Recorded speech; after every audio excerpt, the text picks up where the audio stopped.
Saludos cordiales amigos todos, ¿cómo están ustedes en el día de hoy? Les habla Julio César Camacho, contentos como siempre de tenerles acá y deseándoles que todo lo que ustedes están planificando para este momento les salga muy bien. Les quiero recordar una vez más nuestra dirección y por favor síganse suscribiendo. Me gusta que me están haciendo caso porque ha aumentado ya el número de suscriptores y eso nos va a ayudar a nosotros y también para ustedes para tener más espacios, más información y lo que ustedes desean saber que esté pasando en el mundo. La dirección en YouTube, Julio César Camacho 2025. Eso es todo. Una vez más, Julio César Camacho 2025. Hoy tenemos un tema muy particular, el tema de Venezuela con varias preguntas, ¿no? ¿Se va a producir realmente una acción bélica frente a las costas de Venezuela? Tal vez dentro de Venezuela. Hablamos con un militar retirado de Venezuela, que tuvo un rango bastante alto dentro de la Marina venezolana, dentro de la Armada venezolana.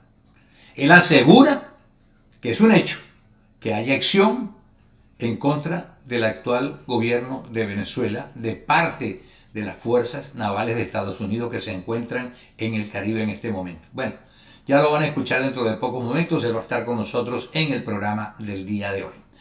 Los titulares, comenzando con el New York Times, tenemos que hay un cierre del gobierno y dice aquí, cada día está peor la cosa y no se ve una luz al final del túnel, como dicen por allí. Dice que mientras el paro continúa en su cuarta semana, el efecto está yendo más allá del pago del salario a los empleados federales, que básicamente son fuente importante dentro de la economía de los Estados Unidos. Esto es del New York Times. El Washington Post también tiene titulares. Bueno, en primer lugar hay una contradicción en lo que ustedes están viendo con esta foto, ¿no? El presidente Trump se le ocurrió meter tractores y empezó a demoler parte de la Casa Blanca porque quiere poner una sala de baile mucho más grande, ¿no? Y bueno, hay críticas y observadores que están viendo esto con preocupación porque fíjense que abajo hay otra foto que mientras se gastan 250 millones para reparar o para hacer un salón de fiestas más grande en la Casa Blanca, a la gente que tiene catástrofes como los de Carolina, que en estos días en Carolina del Norte tuvieron una inundación producto del mal tiempo, dice que Trump quiere que los estados se hagan responsables de los desastres naturales y que no sea el gobierno federal. ¿Qué les parece? Se gasta por un lado para un salón de fiestas, pero no hay dinero y no quieren darle dinero a los estados para que respondan ante los desastres naturales. CNN también tiene información sobre el paro en los Estados Unidos. Dice que este paro impacta a mayor escala, pero no parece luz al final del túnel, dice CNN. El Times de Londres tiene varias informaciones y esta la reseñan hoy de una muchacha que ya murió, que por cierto fue una de las que denunció que ella había sido objeto de lo que era el tráfico de niñas, de damas, a favor de Jeffrey Epstein. Y ella dijo en una publicación que hizo, yo fui la víctima perfecta de Epstein. Esta es la vida de Virginia Giuffre en sus propias palabras, dice el Times de Londres en el día de hoy. Pasando a otra publicación, El País de España tiene dos informaciones que reseña. Una, la de Tim Weiner, un periodista especializado en la CIA, dice Trump es el mayor peligro para la seguridad nacional. Y en Florida están preocupados. Los hispanos dicen ante la legalización del porte abierto de armas que esto parece el lejano oeste. Esto ha sido ahora aprobado en Florida, que bueno, puede haber porte abierto de armas. Es decir, en la calle donde usted esté puede tener su arma, obviamente con permiso, pero es algo que no esperaban acá en Florida. Miami Herald reporta sobre el presidente de Colombia porque escalando ya el litigio entre los mandatarios de Estados Unidos y Colombia, dice Petro que Trump no es rey, pero ahora Trump ha amenazado con elevar los aranceles de los productos que exporta Colombia hacia los Estados Unidos. El Nuevo Herald reporta hoy que demócratas están anunciando investigación sobre arrestos de ciudadanos enredadas migratorias. Y cierro con el diario El Nacional, que tiene una información del señor Josep Borrell. Él fue alto representante de la Unión Europea para Asuntos Externos. Dice: María Corina Machado merece respeto por los riesgos que ha tomado en su lucha. Y en el segmento que viene les tengo una entrevista con el contraalmirante retirado, Carlos Molina Tamayo. Él asevera que pronto se va a producir una acción frente a las costas de Venezuela y tal vez dentro de Venezuela. Acciones obviamente de la flota norteamericana que se encuentra en el Caribe. No se retiren, volveremos en breve.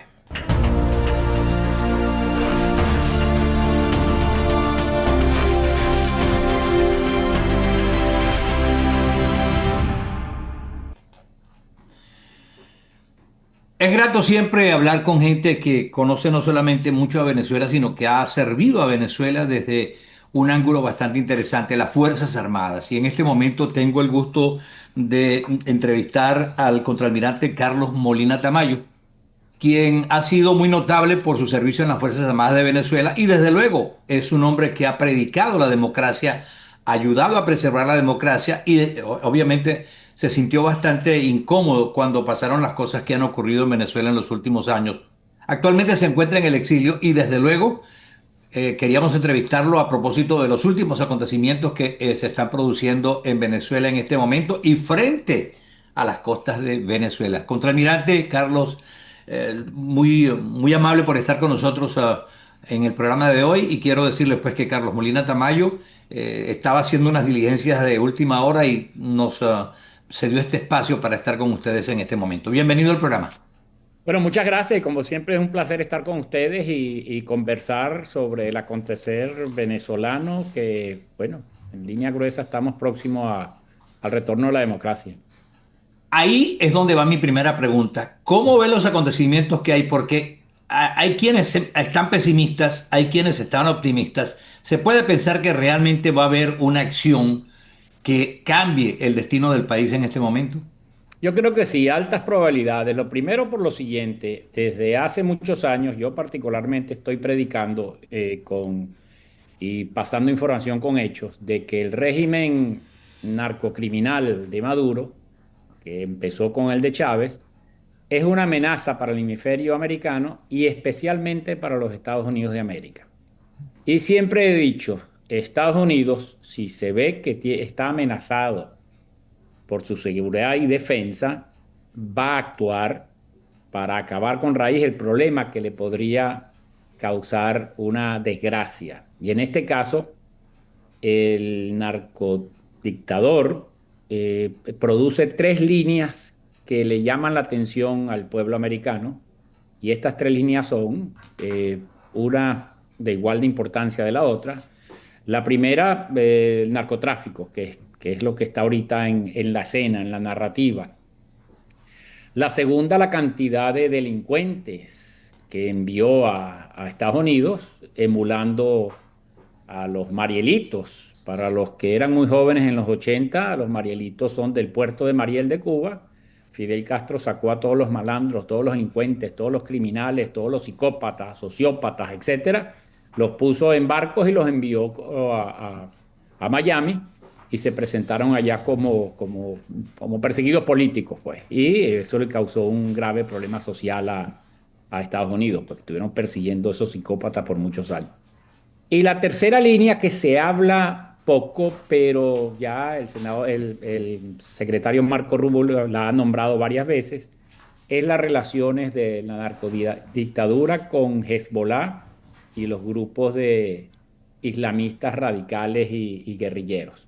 Entonces, en base a esas tres líneas, que nosotros veníamos hablando de eso hace muchos años, ya los halcones de Washington están narrando al pueblo americano, a la opinión pública americana, que Venezuela es una amenaza para su seguridad y defensa. Y por ende deben utilizar el brazo militar para neutralizar desde raíz a ese problema que amenaza a la seguridad de Estados Unidos. Hay una Y cosa que muchos dicen y parece ser un refrán muy viejo: guerra avisada no mata soldado. ¿Por qué se ha hablado tanto de esto y muchos dicen, bueno, ya debieron entrar en acción, ya pudieron haber atacado, y muchos comparan lo que está pasando en Venezuela con lo que ocurrió en Panamá, por ejemplo, con la diferencia de que ya Estados Unidos estaba dentro del canal de Panamá, tenía allí sus soldados, tenía gente, y sacaron a Noriega, lo metieron preso, se lo trajeron para acá, en fin, pasó todo lo que ya sabemos. Pero lo de Venezuela se ha demorado y quienes dicen que eso va a ser más difícil y a lo mejor no posible en este momento. Por otra parte, el régimen de Venezuela ha hablado de que tiene millones de milicianos preparados para pelear, ha anunciado que se van a defender. ¿Cómo están las Fuerzas Armadas en este momento en Venezuela? ¿Hay realmente dentro de las Fuerzas Armadas gente decente, gente que quiere cambiar las cosas y que podría incluso participar en las acciones para sacar este gobierno? Pero Camacho, es una pregunta multifacética, muchas caras. Vamos a ver si trato de contestarlas todas. La primera, el caso de Panamá, se vieron afectados los intereses de Estados Unidos por el caso del canal, ¿no? Y mató a un marín, etcétera, y todo lo que sabemos. Pero en ese caso era el gobierno de Estados Unidos contra un dictador que estaba ejerciendo. Narcotraficante, Sí, sí, que estaba. que es el mismo argumento que estoy ahorita pensando para lo de Venezuela. Sí, y que estaba ejerciendo y por eso fueron allá y lo removieron. El año 89 hasta acá, la tecnología de los sistemas de armas ha cambiado mucho y ese despliegue es prácticamente lo que se llama hoy en día, clasificado por el Departamento de Guerra de Estados Unidos, una aproximación multimosaico. Esto quiere decir que es un grupo de batallas, unas fuerzas de tareas que tienen muchos elementos, tienen elementos aéreos, navales, terrestres, cibernéticos, guerra psicológica, guerra electrónica, inteligencia de señales, etcétera. Y todos esos están preparando para cuando el comandante en jefe de las Fuerzas Armadas dé la orden. Pero todo este preludio sirve para algo. Sirve como una gran operación psicológica, parte de la guerra psicológica para ver si el narcotirano cede, se entrega o se va de una forma negociada y se pueda restablecer la democracia en Venezuela. En todo caso, lo que me iba a decir es que justamente era a propósito del comandante del Comando Sur, vea, exactamente, que acaba de renunciar. ¿Esto tiene alguna incidencia en lo que puede Estados Unidos hacer en los próximos días o semanas? En absoluto, nosotros tenemos una máxima, el comando nunca muere. Si sale un comandante, otro lo reemplaza, porque la estructura militar prácticamente no depende de un solo hombre, sino depende de toda una organización. Y si ya hay una orden de operaciones con todos sus anexos, anexo de inteligencia, anexo logístico, anexo de operaciones especiales, anexo de guerra electrónica, anexo de guerra psicológica, el nuevo comandante del Comando Sur lo que tiene que hacer es adaptarse a esa orden de operaciones y probablemente él le pueda dar algunos toques particulares de él, pero sin cambiar la misión. Si ya se estableció una misión, que es lo que se hace el Estado Mayor, ya estableció una misión y la misión es capturar a los narcotraficantes y llevarlos a la justicia americana y eliminar o neutralizar la amenaza a la gran nación americana, eso sigue adelante. El único que puede parar eso es el comandante en jefe de las Fuerzas Armadas, porque ya él dio las instrucciones para que las fuerzas militares de Estados Unidos se preparen para intervenir, extraer, neutralizar, lo que diga la misión, lo que diga la orden de operaciones,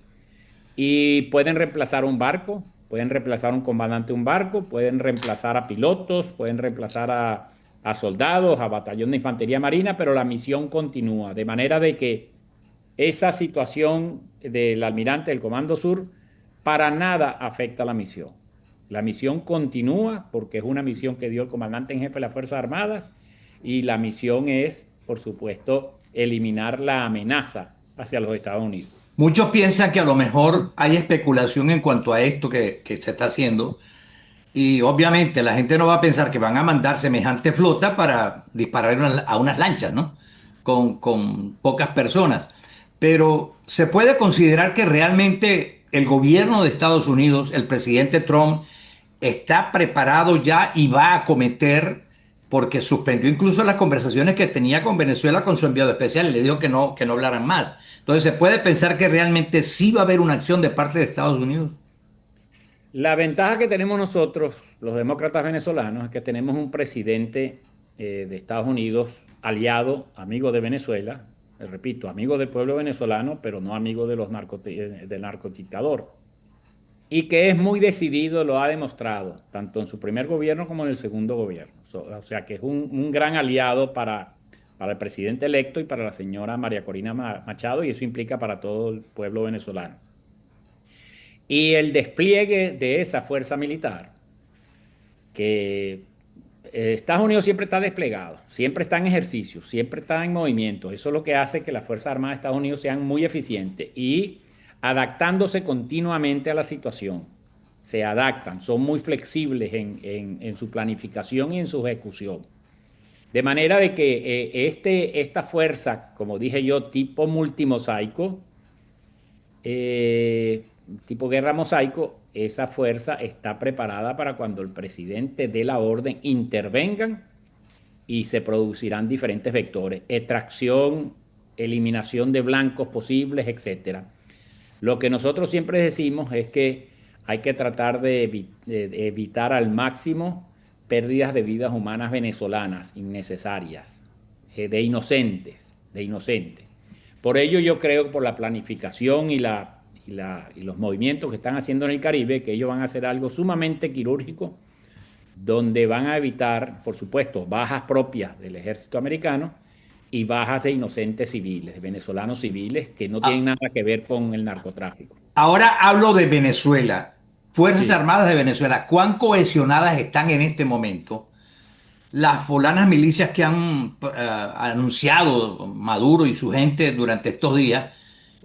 ¿Cómo está Venezuela realmente militarmente preparada para enfrentar a una potencia como Estados Unidos? Al margen de que ya el régimen de Cuba parece ser que le dijo, yo no voy a mandar soldados para Venezuela si hay un enfrentamiento militar con Estados Unidos. Bueno, le voy a hablar como conocedor, porque fui director de armamento y electrónica de la Armada y luego Ujú. director de armamento de las Fuerzas Armadas. Venezuela no debe tener más de 100.000 fusiles operativos. Entre FAL, AK-103 y algunos fusiles del Imperio, M4, M16, que Diosdado habla del Imperio, etcétera, pero la otra vez lo vi una fotografía con un M4, ¿no? Que es un fusil de fabricación americana, o sea, un fusil del Imperio. Ujú. Entonces, esa parafernalia de tener 4 millones de milicianos, Miliciano. o sea, Ujú. no hay cómo armarlos. Además de que lo que me han reportado a mí es que esos pobres milicianos, esa pobre gente, lo que va a buscar su caja clave porque le den algún bono, una cosa, que es el formato socialista, ¿no? Te parto las piernas y luego te doy las muletas. Entonces, eso es lo que están aplicando con el pueblo venezolano hace tiempo. Pero ahí no hay capacidad combativa. No hay capacidad combativa ni en las mismas Fuerzas Armadas regulares, menos lo va a haber en la milicia. Le hago una pregunta que va en el mismo tono, pero es a Sí. los que se oponen a la penetración militar de Estados Unidos en Venezuela. Dicen que no, que eso no le conviene al país, que ese es un error entrar a Venezuela con tropas desde otro país. Mientras que hay otros que dicen, bueno, pero ¿quién va a defender al pueblo de Venezuela si todas las armas las tiene el gobierno y el pueblo no tiene cómo defenderse? Y han demostrado el gobierno actual de Venezuela que quien salga a la calle a manifestar, aunque sea con palos y piedras, le disparan plomo. Sí, vamos a estar con estamos claros con algo. Venezuela es un país secuestrado. La ciudadanía, la sociedad civil venezolana está secuestrada y bajo un régimen de terror de Maduro y sus narcocriminales. Y eso, no estamos pidiendo invasión para que Estados Unidos se quede con territorio, se quede con recursos. Estamos pidiendo una intervención, como lo han pedido muchos países a través de la historia, para que nos ayuden porque fuerzas enemigas, en este caso las cubanas, probablemente rusas y las iraníes, están participando en el secuestro que tiene el narcodictador con Venezuela. De manera de que no nos debe sentir para nada mal que nosotros pidamos ayuda. Un país, el de la Revolución Francesa, pidió ayuda de intervención y en ese caso de invasión cuando estaba tomada por los nazis. Y a través de la historia muchos países han pedido amigos. Corea del Sur pidió ayuda cuando los soviéticos y los chinos penetraron a través de Corea del Norte, y el Vietnam del Sur lo mismo. Entonces, en el caso de nosotros los venezolanos, que sabemos que inclusive los militares, en la mayoría, están en contra del régimen por el número de votos que sacaron el 28 de julio, donde habían circuitos militares, donde los militares votaron en su mayoría por el señor Edmundo González. De manera de que quien dice que la intervención es mala y esa cuestión, sabemos quiénes son y sabemos que están jugando para el régimen. En otras palabras, el argot común de Venezuela, que se dice en Venezuela son los alacranes. Son los Ok. alacranes los que están diciendo que no se requiere intervención, pero los demócratas están pidiendo ayuda internacional de la comunidad internacional para que nos liberen, pues porque es un país secuestrado. Me En los, quedan 2 minutos, contralmirante, y quiero preguntarle para concluir, porque realmente lo que ha dicho es bastante interesante. ¿Se puede pensar que realmente Estados Unidos va en serio y no solamente a presentar, a enseñar unos buques frente a Venezuela y que en cualquier momento se va a producir la acción para sacar a los que Estados Unidos quiere sacar del país? bueno, es una pregunta retórica, diría yo, porque el presidente Trump, el secretario Marco Rubio, continuamente están hablando de Venezuela. El presidente Trump dijo que hay que pasar las operaciones terrestres, y la magnitud de la fuerza desplegada, fuerza multidominio en el Caribe, no hay duda, no da a espacio de duda de que una liberación de Venezuela y una extracción de los delincuentes para llevarlo a la justicia de Estados Unidos está a la puerta de Venezuela. Bueno, estamos ya al tanto de la información. Muchísimas gracias, contralmirante. Ha sido muy amable y desde luego seguiremos contando con su participación en el programa para que nos diga cómo están las cosas actualmente, no solamente dentro, sino fuera de Venezuela. Un gran abrazo y hasta una próxima oportunidad. Gracias, y unas palabras para el pueblo venezolano, el pueblo de Venezuela: tengan fe, la liberación va a llegar pronto, y se está trabajando para que Venezuela sea libre y retornemos a la democracia, y esta vez con más ímpetu para no cometer los errores del pasado. El contralmirante retirado Carlos Molina Tamayo en el programa del día de hoy. Y con él terminamos este programa. Muchas gracias por haber estado con nosotros. Recuerden nuestra dirección para que se suscriban, por favor. @Julio César Camacho 2025. Una vez más, @Julio César Camacho 2025. Hasta una próxima oportunidad y que pasen un buen día, tarde o noche.